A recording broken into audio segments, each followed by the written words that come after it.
क्या आप सभी ने कभी ये गौर किया है कि जुमा की नमाज होती है, संडे का मास होता है, मगर हिंदुओं के पास क्या है? जुमा के दिन मुस्लिम लोग पूरे देश भर में मस्जिदों में जाकर नमाज पढ़ते हैं। क्रिश्चियन लोग हर संडे को अपनी फैमिली को लेकर चर्च में जाकर मास करते हैं। हिंदू क्या करता है? किसी ने गौर किया है आज तक? और फिर हम शिकायत करते हैं कि हमारे में एकता नहीं है। मुझे कल एक डिस्टर्बिंग चीज देखने को मिली टीवी पर। विश्लेषण करके मुझे बताया गया है, मैंने देखा कि पूरे वर्ल्ड में 190 करोड़ मुस्लिम्स हैं, मुस्लिम राष्ट्रों से मिलाकर। हिंदुस्तान में 100 करोड़ हिंदू हैं, लेकिन वो 190 करोड़ मुस्लिम एक कॉल पर इकट्ठे हो सकते हैं, हो जाते हैं। अगर मैं सिंपल वे से कहूं, एक सीटी मारते ही सब लोग एकजुट हो सकते हैं।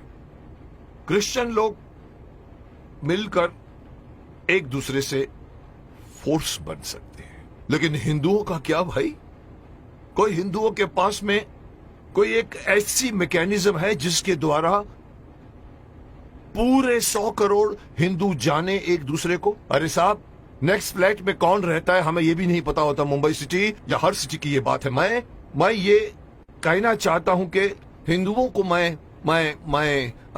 अगेन मैं वही कहूंगा कि मैं कहना चाहता हूं कि मुझे पता नहीं कि मेरी बात में कितना वजन है, लेकिन मैं पूरे देश के धर्माचार्यों को, मैं देश के पूरे संत समाज के जो बड़े बड़े आसीन पदासीन है, मैं उनको कहना चाहूंगा, आह्वान कीजिए, आप एक दिन मुकर्रर कीजिए, एक दिन फिक्स कीजिए, हफ्ते में एक दिन आप अपना लीजिए। और अगर मैं मुझसे पूछो तो वो मंगलवार आ सकता है, क्योंकि मंगलवार हनुमान का दिन है, हनुमान जी का दिन है। एक दिन मुकर्रर कीजिए, एक दिन फिक्स कीजिए, जिसमें पूरे देश भर के लोग अपने अपने इलाके के मंदिरों में जाकर 1 घंटे के लिए बैठ जाएं। क्या करेंगे आप लोग बैठकर? मुस्लिम लोग नमाज पढ़ते हैं, क्रिश्चियन लोग उनका एक अपना सिस्टम होता है, उनके फादर बोलते हैं। आप लोगों को, हिंदुओं को, कोई सिस्टम बनाने की कोई जरूरत नहीं, कोई आरती नहीं, कोई पूजा नहीं। आप ओमकार नाथ का जाप कीजिए। ओम 1 घंटे तक पूरा, जितने भी लोग, चाहे 50 हो, चाहे 100 हो, चाहे 200 हो, एक साथ मिलकर 1 घंटे तक आप ओंकार नाथ का जाप कीजिए। दूसरा ऑप्शन मैं दे रहा हूं, ओम नमः शिवाय, ओम नमः, इसका पाठ करिए आप 1 घंटे तक, या फिर गायत्री मंत्र का जाप कीजिए।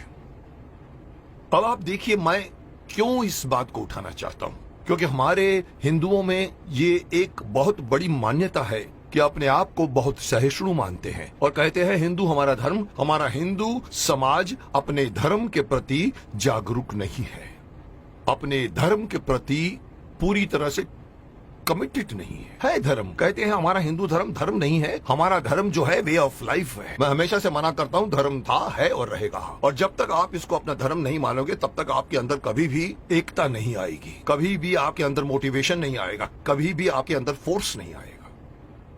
इसलिए मैं चाहता हूं कि सारे हमारे पूरे देश में आप इमेजिन कीजिए कि एक साथ पूरे देश में आप एक टाइम फिक्स कीजिए। मेरे हिसाब से रात को 7 से 8 बजे का टाइम फिक्स कीजिए।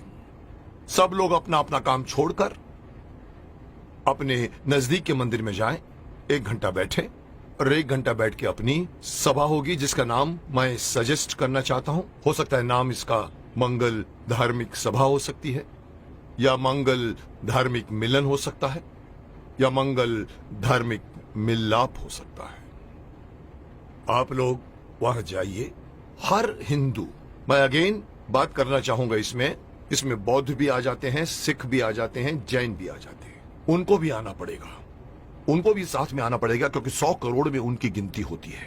उन सब लोगों को अगर ये आदत पड़ जाए, हर मंगलवार रात को 7 से लेके 8 बजे मुझे अपने परिवार वालों को लेकर, साथ में बच्चों को लेकर जाइए और मंदिर में जाके बैठ जाइए।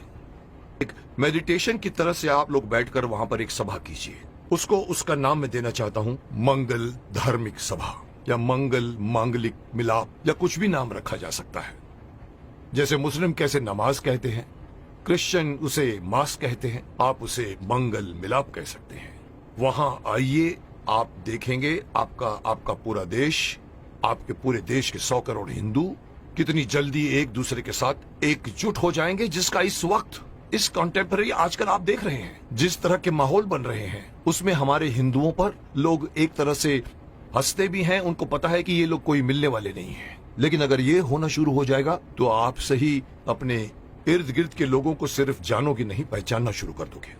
जैसे कि मैंने कहा कि सिटीज में पता भी नहीं होता कि नेक्स्ट फ्लैट में कौन रहता है। इस बहाने आप आइए, बाहर निकल कर आइए, अपनी ड्यूटी मान कर आइए। मैं हर हिंदू को कहना चाहूंगा, और इसके लिए मेरी बात नहीं, मैं बड़े बड़े जो हमारे धार्मिक हमारे जो संत हैं, गुरु हैं, उनको मैं आह्वान करना चाहूंगा कि आइए आगे और अनाउंस कीजिए कि हर मंगलवार को 7 बजे से 8 बजे हर हिंदू को किसी नजदीकी मंदिर में जाकर 1 घंटा बैठकर आपको मेडिटेशन करना पड़ेगा। जो बैठेगा उसको भी फायदा होगा, क्योंकि मेडिटेशन में बहुत ताकत है।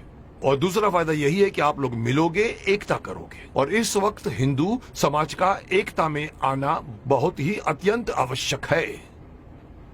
मैं नहीं बताना चाहता, लोग सब समझते हैं कि मैं क्या बोलना चाहता हूं, लेकिन हिंदू समाज बटा हुआ है। जुट और नंबर्स में ताकत होती है। ये हिंदू से निकलकर सिख, ये बौद्ध, ये जैन, इस बहाने साथ में आइए, क्योंकि आप पहले हिंदू हैं, उसके बाद में आप सिख हैं, उसके बाद में आप बौद्ध हैं, उसके बाद में आप जैन हैं।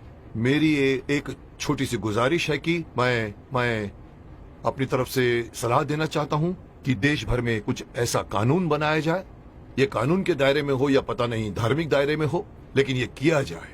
और तब जाकर दोबारा कोई ये नहीं कह सकेगा कि 100 करोड़ हिंदू बटे हुए हैं, क्योंकि हर मंगलवार को एक मांगलीय रूप से मिलते हैं और एक दूसरे के साथ आप बातें कीजिए, मिलते रहिए, लोग एक दूसरे को पहचानना शुरू कर दोगे, जो कभी नहीं करते आप। अंत में मैं हर हिंदू को इस बात से आगाह करना चाहूंगा कि अगर आप अपना फायदा चाहते हैं, अपने देश की भलाई चाहते हैं, अपने समाज की, अपने परिवार की भलाई चाहते हैं, तो एक होइए।